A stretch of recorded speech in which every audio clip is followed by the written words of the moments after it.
everyone, this is Graceful Scanning here, and today we are going to be continuing our end-of-year Timberdoodle Custom Pre-k Kit review series. Today we're going to be focusing in on the STEAM category and what we got from that. For the most part, just because the STEAM toys can be so expensive, we mainly focused on one good one, which was the Amusement Park Engineer, which for the most part we really loved, but there were some flaws to it. So let's get into the review and talk about it. So when you get the review, one thing I really did like when we first got it was that it comes in a box like this, with a nice sturdy storage container. One of the first things I've discovered in the homeschooling is that things add up so quickly, and you just get overwhelmed with stuff. So having it come in a preset container with a pre-marked box that could be still used is great and much appreciated.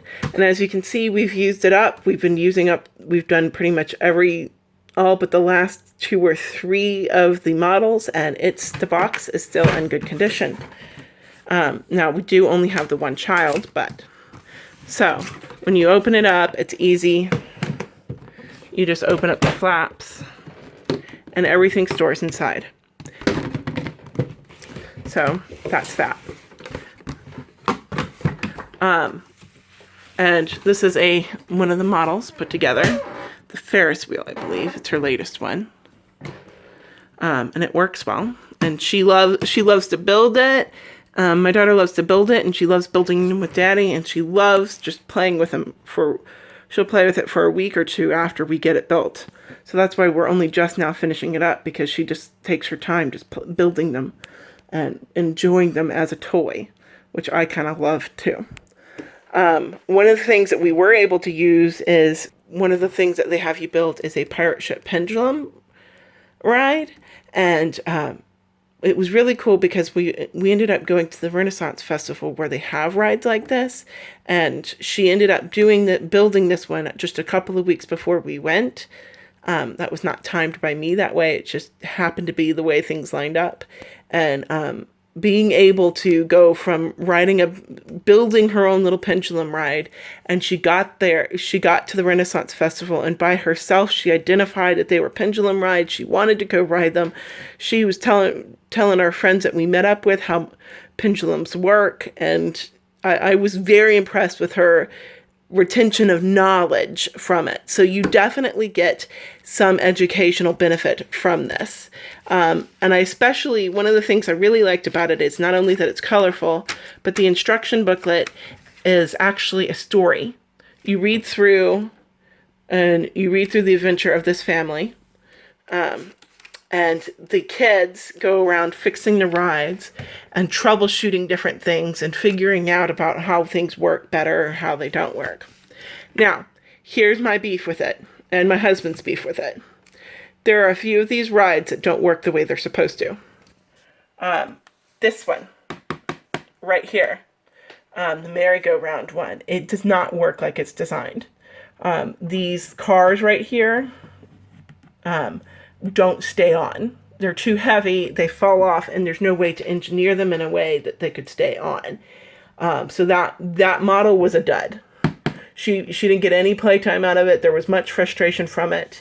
Another one my husband had trouble with when he was helping her build was, give me a second. Let's see, where is it? Here. This one, the log flume. When he followed the directions and built it, this part up here did not actually sit at the angle it was supposed to, and my husband had to help coax her into, I think they had ended up raising this part right here because this one didn't want to sit correctly. Other than those two, and a few of the pieces are sometimes. And the only other negative thing I could say is that the pieces don't always go together really, like a really strong fit. Sometimes some pieces will be super hard to put together. Other pieces will be not super easy, super loose to put together. And that can sometimes lead to some frustrations. However, like I said earlier, we did learn quite a bit from doing it. We did get a whole lot from it. However, so I can recommend it with a caveat of, if you are doing a custom kit and you're trying to find places that you can pinch pennies, both my husband and I agree that this is something that you could possibly pinch your pennies with and not miss a whole bunch. That being said, if I had to go back and reorder her pre-K again, I would definitely keep this in the kit. I was definitely happy with the amount of retention that she got from it. And she is still engaged with it. She's been begging me to finish these reviews so that she can get this into her main playroom, because that's once the school year is done, she gets to play with it for free play, and she's been itching to do that. So overall, pretty positive, but there are the negative flaws in there that would give me pause, that if you are trying to pinch your pennies. Next up should be the math review, and I will be posting that in the next few days. Thank you.